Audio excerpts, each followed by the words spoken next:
NCR में स्वागत है आपका। हरियाणा में पंचायत के चुनावों का बिगुल बज चुका है। 10 जिलों के अंदर चुनाव की प्रक्रिया चालू है और हमारे यहाँ गुरुग्राम जिले में भी कल चुनाव आयोग के द्वारा तारीखों की घोषणा कर दी जाएगी। इसी कड़ी में हम वार्ड नंबर 9 जो महिला आरक्षित है एससी महिला के लिए, वहाँ पर आए हैं और वहाँ पर चुनाव लड़ने के लिए शकुंतला सिंह तैयारी कर रही है। एक बार हम उनसे बातचीत करते हैं। मैम, शिक्षा क्या रही है आपकी? मेरी शिक्षा रही है जी मैट्रिक पास। मैंने 1986 में 10th पास करी थी। बहुत पुराने समय से आप मैट्रिक पास हो। उस समय तो बहुत कम बच्चे जो है वो पास करते। हाँ जी, हमारे बहुत 10-15 गाँव के बीच में मैंने अकेली लड़की 10वीं पास करी थी उस टाइम। मैं ये भी इसलिए कि मेरे पिताजी आर्मी में थे, तो उन्होंने कहा था कि मैं अपनी बेटी को पढ़ाऊंगा, भले कोई ना पढ़ाए गांव में। किसी ने नहीं, मैं अकेली लड़की जाती थी जी 6 किलोमीटर पैदल। आपका फैमिली बैकग्राउंड क्या रहा है? मेरे पिताजी आर्मी में थे, आर्मी से रिटायर। मेरे भाई भी आर्मी में है, एक एयरफोर्स में है। मेरे चाचा भी आर्मी में है। और यहाँ आई तो मेरे ससुर आर्मी में थे। मेरे हस्बैंड हैं वो एयरफोर्स में हैं, थे मतलब रिटायर हो गया अभी। और मेरा बेटा भी एयरफोर्स में है। आप राजनीति में क्यों आना चाह रहे हो फिर? मैं राजनीति में इसलिए आना चाह रही हूँ कि उनको देख देख के मैं इतनी प्रेरित हो गई कि मेरे को भी लगता है कि मैं भी कुछ समाज के लिए कुछ सेवा करूँ। मैं उनसे बहुत ज़्यादा प्रेरित हो गई कि मुझे भी कुछ करना चाहिए। अब बच्चे बड़े हो गए तो मेरे को लगता है कि अब मेरे पास मौका है। राजनीति का जो शौक है वो पहले से था या अभी कुछ लोगों ने प्रेरित किया तब? लेकिन अभी मेरे को पूरा सपोर्ट मिला, अभी बहुत प्रेरित हुई हूँ मैं। साहब रिटायर हो गए, बस यही कहते कि हमें समाज के लिए कुछ करना है। उन्होंने भी मेरे को बहुत प्रोत्साहित किया है। अभी तो मौका ही अच्छा मिल गया कि एससी की सीट आ गई और गांव के लोग भी फुल सपोर्ट कर रहे हैं कि भाई एससी की सीट आई है कि आप उठो और समाज के लिए कुछ करो। वार्ड नंबर 9 से चुनाव लड़ रही शकुंतला सिंह के पति हरि सिंह जी हमारे साथ हैं। हरि सिंह जी से पूछते हैं कि वो अपनी पत्नी को इस फील्ड में, राजनीति के फील्ड में उतारने में कितनी उनकी हेल्प करेंगे और क्या उनकी योजनाएं रहेंगी। हम पूछते हैं, सर आपकी पत्नी चुनाव मैदान में आ रही है, आप कितना उनका सपोर्ट कर पाओगे? 2 साल हो गए मुझे रिटायर हो गया एयरफोर्स से। उसके बाद काफ़ी दिनों से हम अपने काम से निमट गए, बच्चे सब सेटल्ड हैं, हमें टाइम की कोई कमी नहीं हमारे पास में। तो हमने सोचा कि क्यों ना हम सामाजिक सेवा में भी कुछ योगदान करें। अभी मैं एक एनजीओ से जुड़ा हुआ था, तो हमने रिसेंटली भगत सिंह जी की जयंती पर 350 लेडीज़ का प्रोग्राम हमने अपने गांव में किया। उनका प्रोत्साहन के लिए उनके रन वन किए थे, उनके लिए खेल प्रतियोगिता की थी लेडीज़ की हमने। तो ये सब हम चाहते हैं कि हमारे इलाके की लेडीज़ स्पेशली, जो मेरा ध्येय है, मेरे गांव की लड़कियां, मेरे एरिया की लड़कियां, इस देश की लड़कियां इतना ऊंचा उठ जाए कि देखने वाले को ऊंचा सर करके देखना पड़े और हमारा भी सर ऊंचा गर्व से रहे। हम इसी देश से आए हैं। मेरी बेटी भी डॉक्टर है और अभी भी वो बोल रही है, डॉक्टर बनने के बावजूद बोले पापा मुझे पीएचडी भी करनी है। उसको जितना पढ़े पढ़ना दो। और सभी माता पिताओं से ये आग्रह करता हूँ मैं कि भाई अपने बच्चों को इतना पढ़ाओ कि सब आपको पूछे कि आपकी बेटी मुझे चाहिए। अब तो सरकार ने भी जिला परिषद के जो कैंडिडेट रहेंगे, जिला पार्षद होंगे, उनके अंडर में भी शिक्षा को के कुछ डिपार्टमेंट दिए हैं। उनको लेकर के आपकी क्या योजनाएं रहेंगी?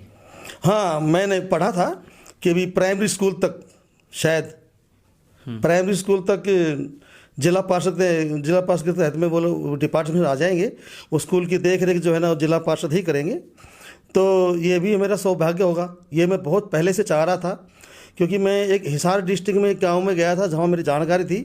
मैंने वहाँ का प्राइमरी स्कूल देखा था। वहाँ 2 टीचर थे। एक टीचर अपने घर से बिल्कुल फ्री था, जैसे मैं फ्री हूँ। उस बंदे ने उस स्कूल को ऐसा कर रखा है कि प्राइवेट स्कूल के बच्चे भी सरकारी स्कूल में आके एडमिशन लिए। इतना बड़ा सुंदर स्कूल था। उस दिन से मेरे अंदर भी थोड़ा थोड़ा मतलब वो जगह कि मैं प्राइमरी स्कूल को कम से कम अपग्रेड करें, हम अच्छा बनाएं, तो ये मेरी तमन्ना पहले से थी। अब ही खुशकिस्मती है कि हमें वो मौका मिल गया। और मैं चाहूँगा कि अपने इलाके का तो खैर मैं कर ही दूंगा उद्धार, कोई इसमें तो कोई डाउट ही नहीं है। अगर मुझे सेवा का मौका मिला, पूरे डिस्ट्रिक्ट को हरियाणा में प्राइमरी स्कूल में 1 नंबर कर दूंगा, ये मेरा वादा है। सर, आप जगह जगह आपकी पोस्टिंग रही है, हर एरिया में आपने वो देखा होगा, तो कुछ अच्छी राज्यों में जो योजनाएं थी, क्या उनको भी लाने का आप प्रयास करोगे? हाँ, मतलब हमारा कल्चर था एयरफोर्स का, वो भी टाइम टू टाइम पूरे हिंदुस्तान में घूमते हैं, मतलब पोस्टिंग्स होती रहती है हमारी, मतलब तो हम बहुत सारी जगह में घूमे, हर स्टेट में घूमे हैं, दुर्गम पहाड़ियों में भी गए हैं, रेगिस्तान में भी गए हैं और आसाम में भी गए हैं। तो हर जगह का मतलब हमने वातावरण देखा। और वहाँ की जो स्पेशली मैं शिक्षा प्रणाली की अगर बात करूँ तो मेरे को आसाम का जो शिक्षा प्रणाली था वो मुझे बहुत सुंदर लगा। बिकॉज वो चाहे झोपड़ी में ही चला रहे हो, लेकिन हर चीज़ का टाइम और वक्त एकदम निश्चित था। वहाँ पे कोई आदमी ये नहीं था कि मैं 1 घंटा लेट जाके स्कूल अटेंड करूँ, नहीं। वहाँ का इतना बढ़िया मतलब वो था कि जो वहाँ के लोकेलिटी वाले जो लोग थे ना, वो इतना ध्यान रखते थे स्कूल का कि उनके बच्चे स्कूल में, चाहे झोपड़ी में स्कूल था, लेकिन वो स्कूल चलता था बिल्कुल जो तरीका होना चाहिए ना, जिस तरीके से बच्चे पढ़ने चाहिए। और स्कूल के आसपास कोई हॉर्न नहीं बजा सकता। ये अरेंजमेंट वहाँ लोकेलिटी का था, लोकल आदमियों का अरेंजमेंट था कि कोई उसके पास हॉर्न भी ना बजा पाए। तो ये सब है। यही मैं चाहूँगा कि अपने इलाके में इतने अवेयरनेस मैं कर दूँ कि भाई वो भी उसको इम्प्लीमेंट करें। यहाँ पे कम से कम वो भी बोले कि नहीं भाई, यहाँ पे मेरा प्राइमरी स्कूल है, छोटे छोटे बच्चे हैं और इनका जो है ना खास ध्यान रखना है, यहाँ हॉर्न नहीं बजाना है। मैं इस तरह का मतलब वो चाहता हूँ। इसीलिए मैं चाहता हूँ कि भाई मुझे सब भाइयों का सपोर्ट मिले। समय समय पर भ्रष्टाचार और विभागों में भ्रष्टाचार के मामले भी उठते रहते हैं, तो इसको लेकर के आपकी क्या योजनाएं रहेंगी? मैं एयरफोर्स में 39 ईयर सर्विस करके आया हूँ। मैं जहाँ जहाँ रहा, मैंने अपना ऐसा खाका तैयार किया वहाँ पे कि उसमें कोई फेरबदल कर नहीं सकता इनकी, और अगले 10 साल तक कर भी नहीं पाएगा। ऐसा मैं वहाँ खाका तैयार करा। सेम में मैं यहाँ पे भी हूँ। जितने मेरे, जाहिर सी बात है, जो इस वार्ड नंबर 9 से जो कैंडिडेट जीत के आएगा वो चेयरमैन बनेगा और डिस्ट्रिक्ट का तो मालिक बनेगा। मैं पूरे डिस्ट्रिक्ट में जितने भी गांव हैं, हर गांव में मीन्स हर पंचायत की एक कमेटी बना दूंगा, हर गांव की। वो कमेटी का काम होगा उस गांव का काम ईजाद करना, उस गांव के काम को करवाना। मैं रिपोर्ट लेऊंगा और फंड अवेलेबल करवाऊंगा, ये मेरी ड्यूटी रहेगी। बाकी काम उनका रहेगा, दे विल डिसाइड उनको क्या करना है, क्या करवाना है। तो और मैं सब गांवों का अलग अलग रजिस्टर बनवा दूंगा, सबका मतलब online, everything will be online. चाहे वो ई टेंडरिंग हो, कुछ भी चीज़ हो, सबको इतना ट्रांसपेरेंट कर दूंगा। जो मेरे बाद में जनरेशन आएगी ना, ये इलेक्शन में जीत के हमसे आगे आने वाले, तो उनको कहीं भी हेरा फेरी करने का तरीका ही नहीं मिलेगा। मैं ऐसा तरीका ईजाद करके जाना चाहता हूँ यहाँ पे। पंचायती राज संस्था जो है उसके अंदर जिला पार्षद का जो रोल होता है, वो पंचायत और पंचायत समिति के लिए बड़े भाई का रोल होता है, और सरकार केंद्र की हो चाहे राज्य की हो, उनके लिए छोटे भाई का रोल निभाता है। तो सर, जब आप बड़े भाई और छोटे भाई यानी कि आप मंझले भाई बन गए, ऊपर से केंद्र या राज्य सरकार की योजनाएं आएंगी, उनको भी इम्प्लीमेंट करना है, धरातल पर लेकर के आना है। इधर से गांव पंचायत और पंचायत समिति जो अपने प्रपोजल तैयार करेंगे, उनको भी आपको इम्प्लीमेंट करना है। तो उसको लेकर के क्या योजनाएं हैं आपकी? देखो जी, ये तो सबका साथ सबका विकास, जैसे हमारे प्रधानमंत्री जी ने कहा है, और ये गलत नहीं कहा है। मैं उनके गुजरात में 2 बार पोस्टिंग रहा हूँ और भाग्यशाली था मैं कि दोनों बार मुख्यमंत्री वही थे। तो एक बार हमारे प्रधानमंत्री जी नलिया में लैंड किए थे, कच्छ भुज का एरिया है जो नलिया जो है, वो हमें उसमें पोस्टिंग था। तो हमारी लेडीज जो है ना, वहाँ पे आरओ से ना पानी ले रही थी इन्हीं की, आदमी भी हमारे लोग।